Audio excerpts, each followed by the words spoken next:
গত ২৭ সেপ্টেম্বর গাইবান্ধা জেলা মোটর শ্রমিক ইউনিয়নের ত্রিবার্ষিক সাধারণ নির্বাচন অনুষ্ঠিত হয়েছে। অনুষ্ঠিত এই নির্বাচনে সভাপতি পদে আশরাফুল আলম বাদশা মাস প্রতীকে ও সাধারণ সম্পাদক পদে গৌতম কুমার বিশু চাবি প্রতীকে নির্বাচিত হয়েছেন।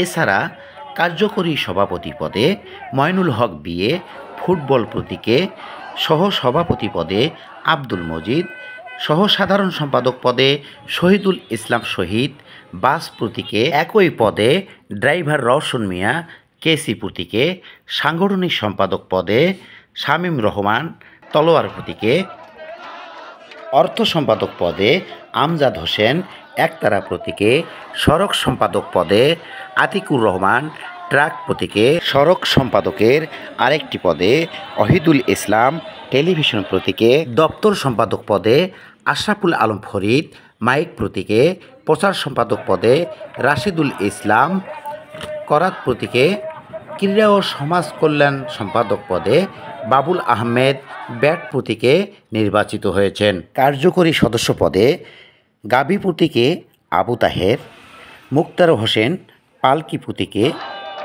সজীব মিয়া টায়ার প্রতীকে ও মুরাদ হোসেন বেজি প্রতীকে নির্বাচিত হয়েছেন। ১৭টি পদের বিপরীতে মোট ৫৩ জন প্রার্থী এই নির্বাচনে প্রতিদ্বন্দ্বিতা করেন। গাইবান্ধা পুরাতন জেলখানায় অবস্থিত বিএম ল্যাবরেটরি স্কুলে সকাল ৮টা থেকে বিকেল ৪টা পর্যন্ত একটানা এই ভোট গ্রহণ অনুষ্ঠিত হয়। অনুষ্ঠিত এই নির্বাচনে মোট ৫,৬৫০ জন ভোটার তাদের ভোটাধিকার প্রয়োগ করেন। ব্যাপক উৎসাহ উদ্দীপনার মধ্য দিয়ে নেচে গেয়ে গাইবান্ধা জেলা মোটর শ্রমিক ইউনিয়নের ভোটাররা আগামী ৩ বছরের জন্য এই নেতা নির্বাচিত করলেন। Anwarul Islam, ATG news, Gaibandha.